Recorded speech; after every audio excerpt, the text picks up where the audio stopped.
Welcome to the channel for jobs. अस्सलाम वालेकुम dear viewers, अगर आप लोगों ने ओवरऑल पाकिस्तान से एएसएफ में किसी भी जॉब का रिटन टेस्ट देना है तो ये वीडियो आपके लिए हद से ज़्यादा इंपॉर्टेंट है, क्योंकि इस वीडियो में मैथ यानी रियाजी के पास टेस्ट और वेरी इंपॉर्टेंट क्वेश्चन फुल तफसील के साथ डिस्कस होंगे। तो वीडियो का आगाज़ करते हैं।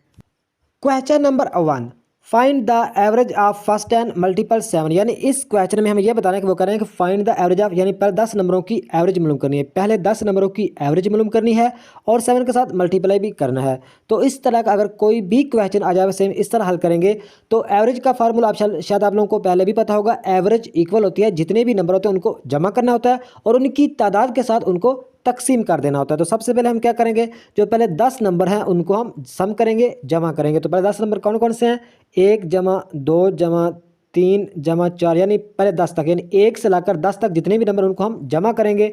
तो इसका जवाब आएगा 55, यानी 55 इसका जवाब आएगा। तो जमा करने के बाद जितनी भी रकमों को हमने जमा किया होता है उसके साथ हमें तकसीम करना होता है। तो 55 हमारा मतलब है कि पहले 10 रकमों को हमने जमा किया तो जवाब कितना आया, 55 आया। तो कितनी रकमों को हमने जमा किया, 10 रकमों को, तो नीचे यानी तकसीम हो जाएगा 10, 55/10। और 7 को भी मल्टीप्लाई यानी ज़रब करना है तो ज़रब कर देंगे 7। तो अभी इसको हल कर देते हैं। तो 5 के साथ काटें, 2 5 10 और 11 5 55, यानी 7 को 11 से ज़रब करेंगे और नीचे रह जाएगा 2। तो यानी 77 ओवर तकसीम, यानी 77 तकसीम 2। तो इसको तकसीम करेंगे तो इसका जवाब आएगा 38.5। तो हमारा सी ऑप्शन हमारा राइट आंसर बनता है। उम्मीद है कि इस क्वेश्चन की आप लोगों को समझ आई होगी। नेक्स्ट क्वेश्चन है, find out of 2250 parts of earth is sulphur, what is the percentage of sulphur in earth. यानी इस क्वेश्चन में हमें यह बताना है कि वो कह रहे हैं कि ज़मीन के जो 2250 पार्ट्स में से 5 को छोड़कर बाकी हिस्सों पर सल्फर है। तो हमें इस क्वेश्चन में यह बताना है कि what is the percentage of sulphur in earth, यानी परसेंटेज में हमें जवाब देना है। नीचे ऑप्शन है 11/50, 2/9, 1/45% या 2/45% या नन ऑफ दीज। तो देखें ज़मीन के कितने हिस्सों पर सल्फर नहीं है, तो वो हिस्से हैं 5 और टोटल हिस्से कितने हैं 2250। नीचे आ जाएगा तकसीम हो जाएगा 2250 और ज़रब कर देंगे 100। तो इसको अभी हल करते हैं तो देखें ये 0 इस 0 के साथ कट जाएगा। तो इसको 5 के साथ काटें, 5 चौका 20 और 2 ये आगे हासिल चला गया, 5 5 25। तो नीचे रह गया कितना, रह गया नीचे रह गया 45 नीचे रह गया। तो ऊपर रह गया इसको 10 को काटें, 2 5 10। तो ऊपर रह गया 5 2, यानी 5 को 2 से ज़रब करना है, 5 दूना 10 हो जाएगा। तो 5 दूना 10 और नीचे रह जाएगा 45। तो आगे जाके फिर इसको भी थोड़ा सा मुख्तसर कर देते हैं, 10/45। तो अगर 5 के साथ फिर काटें, 5 दूना 10 और 9 5 45, यानी 2/9, यानी मतलब है कि ये हमारा 2/9 हमारा राइट आंसर आ गया। तो ये हमें कहाँ पे मिल रहा है, ये हमें बी ऑप्शन पे मिल रहा है। उम्मीद है कि इस क्वेश्चन की भी आप लोगों को समझ आई होगी। नेक्स्ट क्वेश्चन है, an employee's annual salary was increased RS 15,000 if her new annual salary now equals RS 90,000, what was the percent increase. यानी इस क्वेश्चन में वो ये कह रहे हैं कि एक एम्प्लॉई है, एक मुलाजिम है, उसकी जो एनुअल यानी सालाना जो उसकी सैलरी में मतलब है कि जो इंक्रीज़ यानी सालाना सैलरी में उसका जो इजाफा हुआ है वो 15,000 रुपये का उसका इजाफा, यानी उसकी सालाना सैलरी में 15,000 का इजाफा हुआ है। उसकी जो सालाना सैलरी है वो इंक्रीज हुई है 15,000। तो अगले मतलब है कि उसकी जो नई सैलरी बनी है वो कितनी बनी है, 90,000 उसकी नई सैलरी बन गई है। तो इस क्वेश्चन में हमें यह बताना है कि what was the percent increase, यानी उसकी कितनी परसेंट उसकी सैलरी इंक्रीज हुई है, कितनी परसेंट उसकी सैलरी इंक्रीज हुई है। तो इस तरह का कोई भी क्वेश्चन आ जाएगा आप सेम इस तरह हल करेंगे। सबसे पहले तो हम क्या करेंगे, हाँ यानी जो उसकी जो 15,000 सैलरी उसकी इंक्रीज़ हुई है तो उसकी 15,000 को मतलब टोटल उसकी कितनी बन गई, 90,000 बन गई। तो हम क्या करेंगे, 90,000 से वो 15,000 को हम माइनस करेंगे। तो 90,000 से अगर 15,000 को माइनस करें तो आप लोगों को पता है कि 75,000 मतलब है कि 70,000 या 75,000 पीछे मतलब है कि उसकी सैलरी रह जाती है। तो हम क्या करेंगे, कितनी सैलरी उसकी इंक्रीज़ हुई है, 15,000 उसकी सैलरी इंक्रीज़ हुई है। तो पीछे मतलब है कि पहले उसकी सैलरी कितनी थी, पहले उसकी सैलरी थी 75,000 यानी 75,000, यानी 15,000 इसको जमा किया तभी 90,000 उसकी सैलरी हुई थी। लेकिन आप ये समझें कि जो इंक्रीज सैलरी कितनी उसकी हुई है 15,000 और उसकी पहले सैलरी कितनी थी 75,000 यानी 75,000। तो ज़रा हम कर देंगे 100 के साथ, तो इसका राइट आंसर आ जाएगा। तो ये 2 ज़ीरो इस 2 ज़ीरो के साथ कट गया, ऊपर बच गया 15,000 और नीचे बच गया 750, यानी 15,000 तकसीम 750। तो 15,000 को 750 के साथ तकसीम करते हैं तो इसका जवाब आ जाएगा 15,000 तकसीम 750। तो इसका जवाब कितना है 20, यानी मतलब है कि इसका जवाब कितना है 20, यानी 20%। ये 15,000 उसकी सैलरी इंक्रीज़ हुई है, ये परसेंट में अगर बात करें तो ये 20% बनती है, यानी 20%। तो सी ऑप्शन हमारा राइट आंसर हो जाएगा। उम्मीद है कि इस क्वेश्चन की भी आप लोगों को समझ आई होगी। जिस क्वेश्चन की समझ ना आए लाजमी आप मुझे कमेंट बॉक्स में बताइएगा। तो नेक्स्ट क्वेश्चन है, Ahmed earns RS 45,696 in year, what is average monthly income. यानी इस क्वेश्चन में ये कह रहे हैं जो अहमद की मतलब है कि जो अहमद जो कमाता है कितने 45,696 इन ईयर, एक साल में, यानी अहमद एक साल में 45,696 रुपये कमाता है। तो आगे इस क्वेश्चन में हमें यह बताना है कि what is the average monthly income, यानी उसकी जो एवरेज मंथली इनकम कितनी है, यानी हर महीने की उसकी मतलब है कि मंथली अगर इनकम की बात करें तो हर महीने की उसकी सैलरी उसको कितनी मिलती है। टोटल वो एक साल में कितने कमाता है 45,696। तो उसकी जो मंथली इनकम है उसकी हमने एवरेज बतानी है। तो बहुत ही इजी क्वेश्चन है। उसकी सैलरी कितनी कितनी है 45,696। तो कितनी है एक साल में, यानी 12 मंथ में। तो हम क्या करेंगे 45,696 को 12 के साथ तकसीम कर देंगे, सिंपल हमारा जवाब आ जाएगा। तो 45,696 यहाँ पे लिखते हैं 45,696 हम तकसीम करेंगे 12 के साथ, क्योंकि एक साल में 12 मंथ होते हैं। 12 के साथ तकसीम करेंगे, जवाब आएगा 3808। यही हमारा राइट आंसर बन जाएगा। तो ये हमें ए ऑप्शन पे मिल रहा है 38,800, यानी ए मंथली उसकी, यानी हर महीने की उसकी जो इनकम है 3800 यानी 3,808 रुपये उसकी मंथली इनकम है। तो नेक्स्ट क्वेश्चन है, यासर has RS 5,67,000 in his bank account, the amount of zakat he would have to पे आफ्टर 1 year is। यानी इस क्वेश्चन में हमें यह बताना है कि जो मतलब कि यासर है उसके बैंक अकाउंट में 5,67,000 उसके बैंक में रुपए पड़े हैं। तो इस क्वेश्चन में हमें यह बताना है कि द अमाउंट ऑफ ज़कात he would pay to after, यानी एक साल के बाद उसकी ज़कात कितनी मतलब कटेगी। सिंपल अल्फाज में ये इस क्वेश्चन में ये कह रहे हैं कि यासर मतलब कि यासर के बैंक अकाउंट में 5,67,000 रुपये पड़े हैं। तो उसने जो मंथली सालाना जो उसने मतलब है कि ज़कात पे करनी है, ज़कात कितनी पे करेगा, ज़कात कितनी पे करेगा, इस क्वेश्चन में हमें सिंपल ये बताना है। तो सबसे पहले इस तरह का अगर क्वेश्चन कोई आ जाए तो आप लोगों को ज़कात के निसाब का पता होना चाहिए। तो ज़कात का जो निसाब होता है वो होता है 2.5। ये आप लोगों ने याद रखना है। ज़कात को जो निसाब है 2.5 यानी 2.5 ज़कात का निसाब है। तो अभी इस क्वेश्चन को ईजिली आप हल कर सकेंगे। तो हम क्या करेंगे 5,67,000 तकसीम करेंगे 100 के साथ और ज़रब करेंगे, निसाब कितना है 2.5 ज़कात का जो निसाब है। तो हम क्या इसको हम हल कर देंगे, यानी 5,67,000 को ज़रब करेंगे 2.5 के साथ और तकसीम करेंगे 100 के साथ।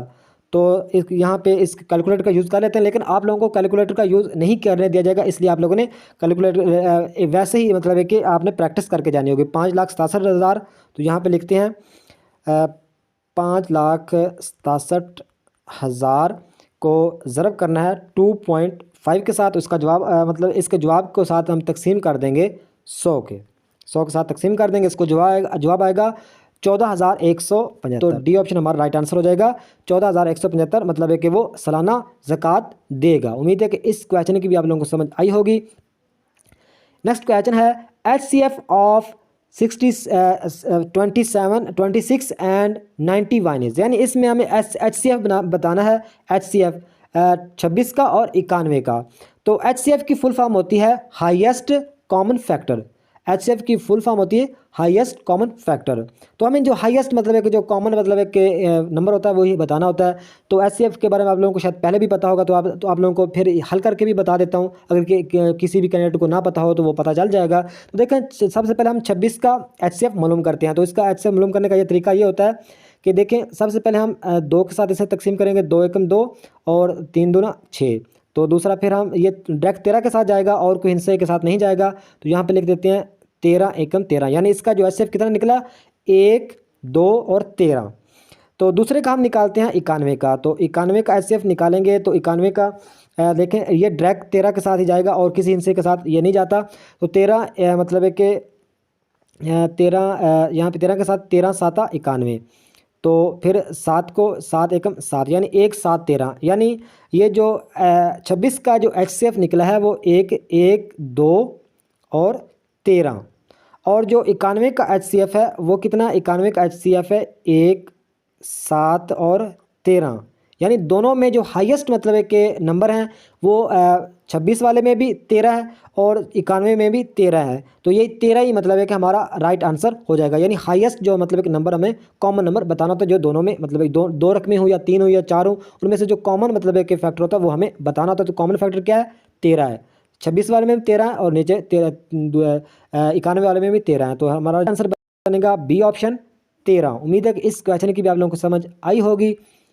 नेक्स्ट क्वेश्चन है the ratio of 2 kg and 250 gram is, यानी इस क्वेश्चन में हमें यह बताना है कि हमें रेशियो बतानी है, निस्बत बतानी है 2 kg की और 250 ग्राम की।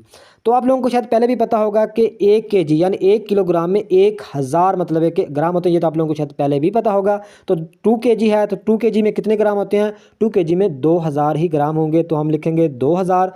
तो हम तकसीम करेंगे इसको 250 ग्राम के साथ, 250 हम नीचे लिख देते हैं। सिंपल इस तरह का कोई भी क्वेश्चन आएगा आपसे हम इस तरह हल करेंगे। तो ये ज़ीरो इस ज़ीरो के साथ कट गया, पीछे बचा 200 बटा 25, तो 25 एकम 25 और 25 आठा 200, तो यानी हमारा जवाब मतलब कितना आया 8/1, यानी नीचे मतलब कि 1 बचता है, ये आप देख रहे हैं 25 एकम 25, तो 1 नीचे बच गया और 8 25 200, तो 8/1 यानी 8/1। इसका मतलब है कि कितना बच गया 8/1। ये शॉर्टकट में आप लोगों को बताया कि इस तरह आप हल कर सकते हैं, यानी इसको थोड़ा सा लेंथी भी बना के हल किया जा सकता है, लेकिन शॉर्टकट में इस तरह का कोई भी क्वेश्चन है आपसे इस तरह हल करेंगे। तो 8/1, तो ये हमें कहाँ पे मिल रहा है, ये हमें बी ऑप्शन पे मिल रहा है। तो नेक्स्ट क्वेश्चन है a million has dash zero, यानी 1 मिलियन में कितने जीरो होते हैं। तो सबसे पहले आप लोगों को ये पता होना चाहिए कि मिलियन किसके इक्वल होता है। तो मिलियन 10 लाख के इक्वल होता है। तो यहाँ पे हम चेक कर लेते हैं, इकाई, दाई, सैकड़े, हज़ार, 10,000, लाख, 10 लाख, यहाँ पे 10 लाख बनता है। तो ये 10 लाख है, यानी 1 0 2 3 4 5 6 10 मतलब एक 10 लाख में 6 जीरो होते हैं, यानी 1 मिलियन में 6 जीरो होते हैं। तो इस तरह आप चेक कर सकते हैं। तो इसका राइट आंसर बनेगा बी ऑप्शन 6, इसका राइट आंसर आ जाएगा।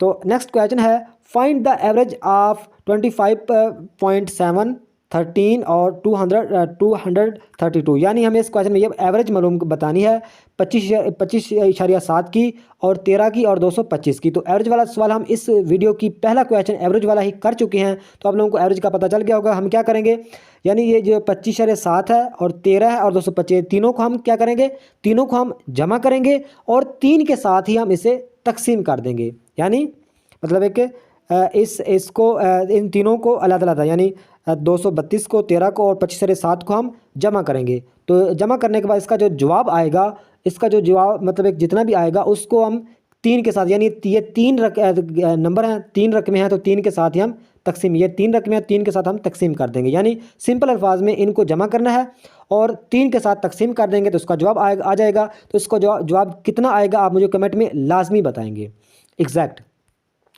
तो नेक्स्ट क्वेश्चन है name the property x plus y equal y plus x.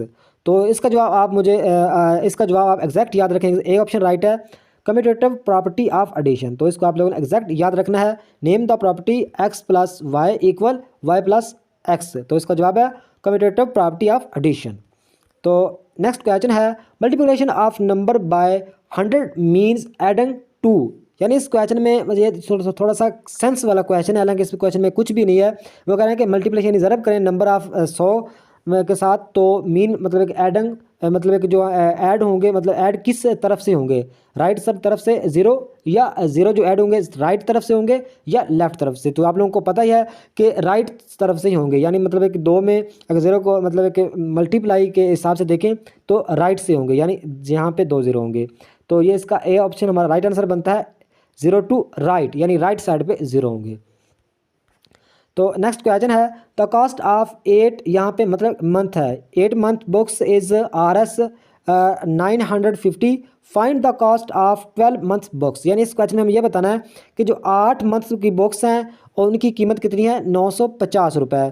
तो हमें इस क्वेश्चन में यह बताना है कि find the cost of 12 month यानी 12 मंथ की बुक्स की मतलब कि कॉस्ट कितनी होगी। तो इस तरह ये तो बहुत इजी क्वेश्चन है। यानी 8 मंथ यहाँ पे मंथ है 8 मंथ की जो बुक्स की कीमत है 950 रुपये। तो 12 मंथ की कितनी होगी। तो सबसे पहले हम क्या करेंगे एक मंथ की बुक्स की कीमत निकालेंगे। तो उसके लिए हमें क्या करना पड़ेगा 950 को 8 के साथ तकसीम करेंगे। सिंपल 950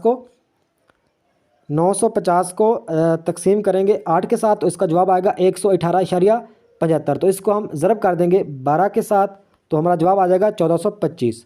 1425 हमें कहाँ पे मिल रहा है, ये हमें डी ऑप्शन पे मिल रहा है 1425। तो ये थी आज की वीडियो। उम्मीद है कि आप लोगों को पसंद आएगी और इससे आप लोगों को काफ़ी नॉलेज भी मिला होगा। तो नेक्स्ट वीडियो तक खुदा हाफिज़।